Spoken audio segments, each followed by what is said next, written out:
It would be nice to have a little bit more time to finish it. There he goes. Properly goes. It's a rocket ship.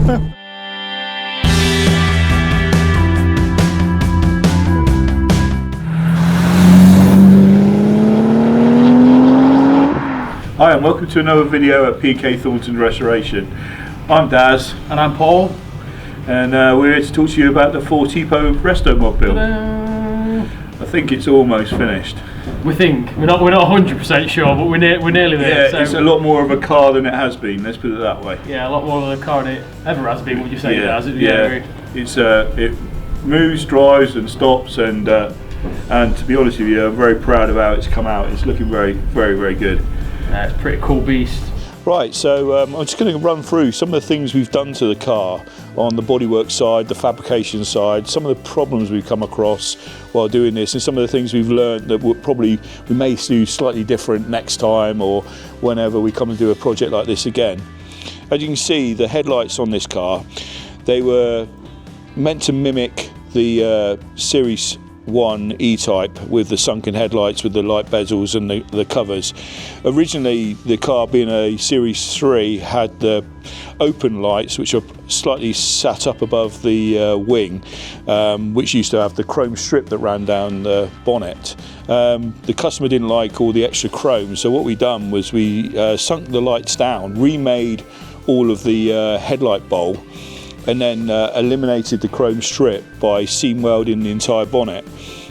The bonnet itself has actually been remade and it's in aluminium as well, so this set up its own challenges with working with aluminium. As you can gather, it's a lot different than working with steel. And we produced this ready for the NEC Classic show, and it went to that show in bare state, and the lights were open but sunken down, so they were a lot more streamlined. Fast forward a couple of weeks after we done this, the client then came back to us and said, well, I actually really like the Series 1 lights with the lenses and the bezels, which then he said, do you think we could do that? I said, well, it's your car, yeah, we can do that, but it meant I had to recut out all the lights after already finishing them and then remake the front of the bonnet so that it would take a rebate to take the lens inside. We did this on both lights, as you can see, and it's come out really well. Also, the bezels, they're made in aluminium, and they were made by hand to frame the lights as well, because obviously cutting them out, these aren't the same size as a Series 1 E-Type, so we had to make these by hand to fit the car itself, which again set up its own problems of trying to get them to fit the car. They've then been powder coated to give them the chrome appearance, which they do. They look a period sort of style light now on the car. It reminiscence of the XKE in a way, or the D-Type. It's a very similar idea to that. Going back, as you can see, we talked about before about the wheel arches on this car, where originally it was the Series 3 style, but we've made these slightly more bulbous, and we took the flat edge off the side to give it that Series 1 look, to frame the wheel a lot better. Also, when we were making the rear quarters on this car, now we first made this car, again we had all the wheel arches made. I'd made them wider under the impression that the wheels would fit perfectly. Then of course has been known that the wheels turned up and the offset were a lot different, so we put the wheels on, put the cradle in, and they rubbed the wheel arches. So with about a week and a half to go, I had to cut off both rear wings again, remake them slightly bigger, make the inner arches slightly bigger so they would clear the now a lot wider wheels that we're running on this car, so we could still get the car to the NEC. To say I had to put in a few extra hours is not lying. We got it done, and it turned up at the show, and it looked really good. A lot of people enjoyed the fact that we managed to get it to the show and they could see it, because we promised that it would be there. And I think now that they're even wider, I think it sets the car off really well. But again, it would be nice to have a little bit more time to finish it. As you can see, we had the same sort of problems again. It seems simple. Oh, we'll just French the rear fuel cap in.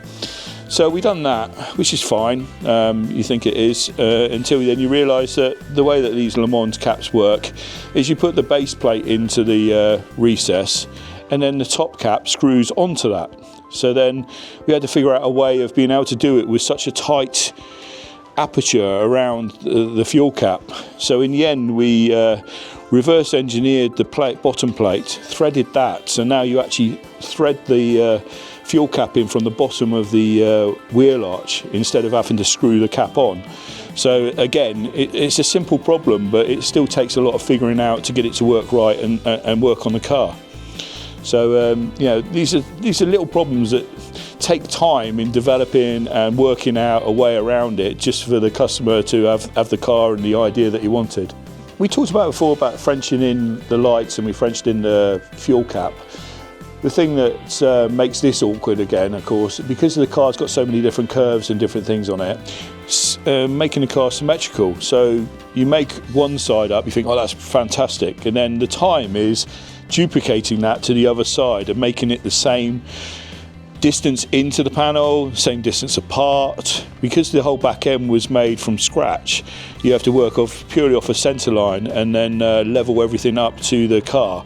And again, one side goes really quickly because you're making it custom, then you've got to duplicate that to the other side and make it the same. So this is where the time comes in. Everything has to be measured, cross-checked, and make sure it looks symmetrical from the back of the car. So nothing worse than someone following your car and they're looking at it thinking, why is that light sticking out further that side, or why is that number plate not central? And now we've got the full TPO badge, the V12 badge, the number plate and the exhaust all running in a symmetrical straight line down the middle of the car. The bumpers and the lights also look symmetrical to the back end. Again, this is where the time is taken on making sure that these things are right. Also, on the tailgate, obviously we talked about before that this was an aluminium tailgate. Now, some of the problems we had in this before was, obviously it's all very well having a lightweight tailgate, it's still got to be able to support the glass and the hinges and it pivots. So we've done a lot of work behind the hinges, reinforcing the panel so that it doesn't just bend every time you open it.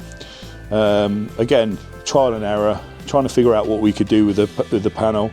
You can't see it, but behind the trim where the inside of the frame attaches to the skin, we actually riveted it through, whereas on the original one it was two separate pieces that didn't actually touch.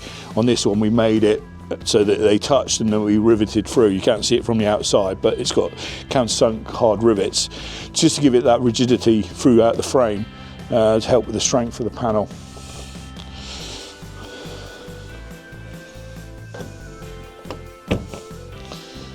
And again, it closes up nicely and looks like a standard tailgate. We talked about before about the aluminium door skin that we put on it. It looks original, looks like a standard door. Again, we mentioned before about the cups for the handles, and to make it easier to open the door handle. And we mentioned before about the pressing that we put into the door to mimic, as you can see now, the chrome finisher for the windscreen. It gives it that slight tapered look, so it flows through better because of the client not wanting the extra chrome finishes on the top of the door and on the rear quarters. So we done the little press in just so it flowed through from the windscreen, and it's come out really well. It all looks like it should be there. It doesn't look like an afterthought. It looks like it's actually been designed to be that way. Let's have a look around some of the mechanicals and electronics side of the car. So I know we've touched on some of this before, but not as it being a completed engine bay basically. So if we walk around from this side, we've got one of the coil packs mounted down here. With us running ITBs, it's really difficult to pull vacuum. So down in the bottom over that side, we've got a vacuum pump to create vacuum, which is controlled by the ECU with its own little map, so it knows when to pull in and when to pull out. And the car, now it's all set up and everything's all balanced, the drivability of the car is absolutely sublime. It just pulls. I've drove quite a lot of E-types on carburettors, And this is just a total, you wouldn't know it was, you'd think you'd put a different engine in it, you wouldn't know it was the same engine. No, it's really, really good. And then sort of coming round, we've then got obviously AC package on the car, because we all know V12s run nice and warm the occupants up. So we've got AC on to keep the client nice and comfortable. And then uprated radiator, brushless, big cooling fans, a huge alternator to cope with all the electronics on the car. And then we've got the 3D printed elements for the air intakes and our bespoke plenums, which run across the top. We haven't fully decided on finish of these yet. We think we're going to do them black and then polish the tops, but we're not 100% sure yet. So we've left them like this, and we're going to have a conversation between ourselves and the client so as to decide on which way we're going to go. And then if you sort of, this side kind of mimics that side. So over here we've got another coil pack to do the other half of the engine, and then sort of wiper motor and all the brakes. We've blacked everything out, so the engine's really ding in your face, and then all the ancillaries are all blacked out, so it's kind of like dulls it down and makes the engine stand out dramatically. And with silver on the underside of the bonnet, it all sort of like mirrors back upon itself. It's quite a cool contrast between the two. So I think under here, I think that's kind of covered everything that we've done. Oh, the other thing we did, I don't know whether Daz touched on this or not, is with the bonnet being aluminium, we put a pair of lower rated gas struts on, because we was worried about customer opening and closing the bonnet being sprained with it being so light. So we put a pair of struts on it as well to help with that. So I think we can move to the interior now. Right, so as you can see, we're now on the inside. So all together, I don't think the world of YouTube's seen it all together before inside. So sort of running through, we haven't put the lower dash panels in yet because we need to modify them, but the whole dashboard's together other than that. So we've made a bespoke dash centre. I actually made that personally. It took forever, the engineer's turn, and I did it on our Bridgeport, which took quite a lot of time with a little stainless steel brush. And then we've got all the gauges that are all done. Just waiting on a bulb for the time clock. But now all the instruments are all nice and working now. All the CAN bus stuff's all up and running. So sort of mimicked like a Series 1 sort of look. Vents for the aircon, like I was saying, to keep the client nice and cool. And we've got the cruise control switch, which if you didn't tell anybody it was there, nobody'd ever notice. It's sort of really cool out the way. And we've got indicators in the conventional, and everything else is basically as a Series 1 would be, not a Series 3. AC temperature set on here, again, all really blends in. You wouldn't actually notice it was there unless somebody pointed it out to you, like I just have done. Bespoke pedal covers that we've made just to sort of give it that extra little luxury touch instead of the horrible plastic things that they have originally. And then we've got this lovely colour that sort of brings it all together. And then we've got a storage box moved just into the back. We've got a storage box, instead of it being a 2+2, obviously with it being a 2+2, we've now got a box in the back so the client can hide some bits and bobs in there. A little shelf, just chuck a bit of luggage on or whatever. And then in the back we've got a nice carpet with the rails in to stop stuff sliding around. Just sort of tie it all together and finish it off. So just to explain to you what CAN bus system is. So what it is, it's a protocol. Instead of a wire just carrying power or ground, it's actually a message that's being sent. So you've got two items down, a pair of twisted wires that will send a code. So let's say 01 would be turn something on, and 00 would then be turn the item back off again. Sounds really complicated, it's actually pretty simple once you get your head round the coding side of it. One of the large benefits is also you make the wiring loom of the car considerably smaller, so you can fit it in finer places. For instance, the dashboard, which has got 8 switches, which would some of them are two-way switches, so there's probably 20-30 wires which would come off of that. With doing it the way we've done it, we've got an analog to CAN converter mounted to the back of the dashboard, so actually coming off the dashboard is actually 4 wires as opposed to the huge bunch that you would normally have. Right, that's enough talking about this car. Let's just take you for a drive and see what it's really like.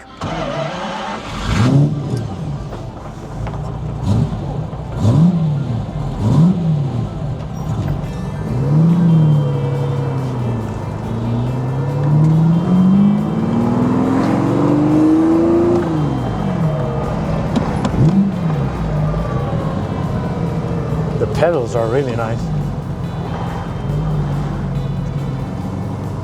Pulls nicely from low rev, like the idle is crisp.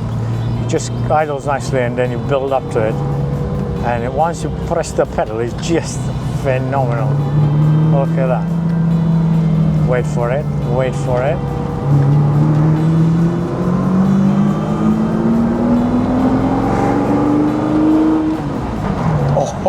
Oh, really super braking as well.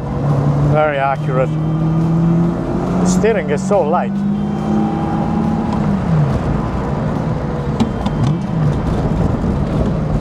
Changing down with the blip of the throttle.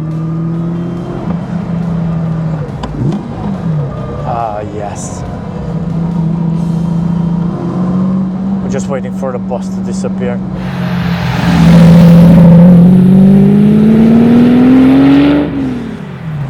So, first impressions of the P&K Thornton's Dash 4 Tipo E-Type V12 restomods. I'm just back from Goodwood, where I raced my 1961 Jaguar E-Type 3.8 liter straight 6, and this in comparison, it's an absolute monster. By adding the fuel injection kit, not only did we make the V12 run very smooth, but I think we've earned some more ponies. It's absolutely transformed the car. It drives like it's on the rails.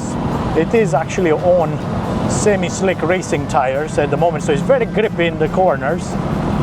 But the acceleration is just phenomenal, and the sound, it keeps up with it. It's so good to drive. I'm very pleased with the results. The brakes are really good. Sounds great on downshifts, as we saw here. There's no rattles or squeaks. It looks very good. It feels great inside. I have to say the guys have done a great job. All this billet aluminium vents for the air conditioning, bespoke. The central panel as well, another element that we worked together with our client to create. The gauges, as you can see, we've retained the same V12 gauges with a little twist. We have changed the colors of the dials. Oh, that is good. It basically pushes you back in the seat. Unfortunately, the Nottingham roads are terrible, so which make it ideal for testing cars like this for suspension rattles, but we don't seem to have any.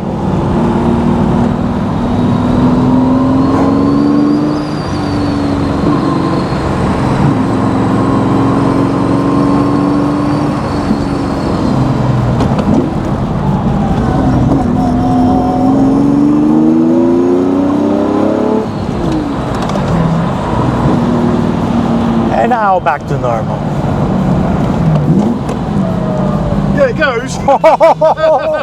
It properly goes. It's a rocket ship. Oh wow, what have we done here? This is so good.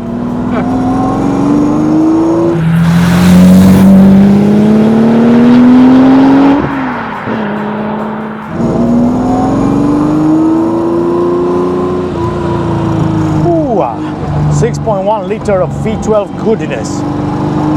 By adding the digital gauges and the CAN bus system, we try to give it a modern twist. So I generally believe this is the more technologically advanced E-Type on the planet.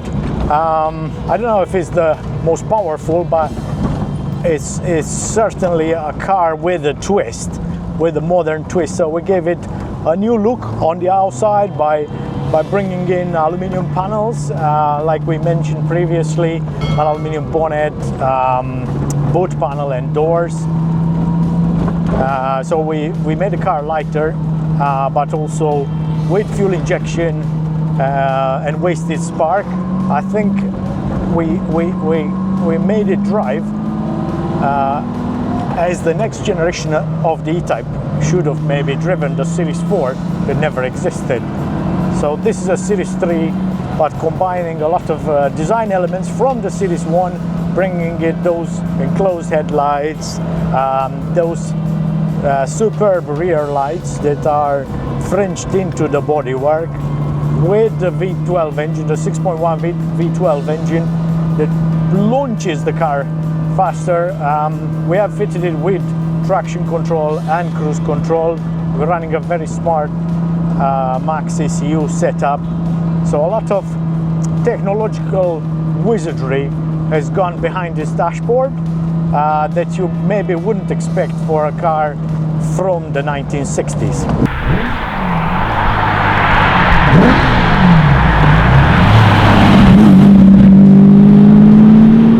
And then once you put your foot down, there you go. Picking up quick with 250. 400 is going to be scary. It's going to be interesting, let's put it that way.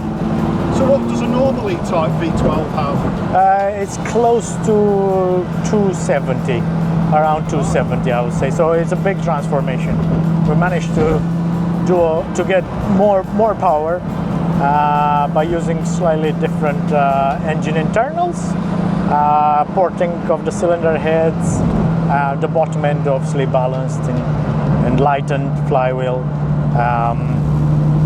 while the fuel injection and especially the wasted spark system brings a lot to the table in terms of drivability, how the car drives, how the car feels accelerating.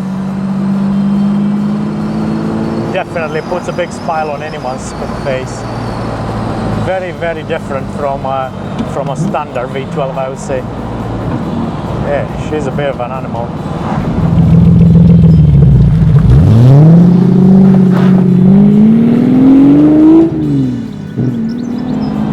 And that sees us returning back to base after a quick 20 miles drive test that I thoroughly enjoyed. It was the first time driving this car, so because it's been such a long build process, it's been quite emotional driving it, and I think the owner will feel exactly the same. It's an absolute hoot to drive it.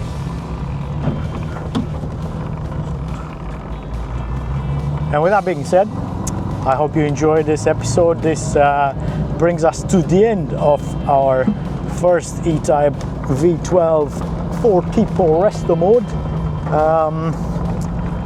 This is the final test of us driving the car after such a long build, and I'm happy to say that it passed all the expectations. And I hope I'm gonna see you on to another episode sometime soon. So we hope you enjoyed our little look around the finished article. And we also want to talk about t-shirts, don't we, Daz? Yeah, as you can see, we're supported our new Speed Shop 44 t-shirts. These are available on our online store. So if you want to look like us or not, that's up to you. I mean, but they are available at a reasonable price. And I'd just like to say I'm really proud of what we've achieved here. For a first off car build like this, in this facility, what we've achieved with the car and how it's come out, I'm really proud to be involved with it, and I'll be glad to see this thing roaring down the road. It sounds absolutely awesome, and I'm looking forward to doing another one. Oh yeah. So please like and subscribe, and any comments, please get in touch. For any future builds, don't hesitate to ask us. Thanks a lot for watching. Cheers. Bye.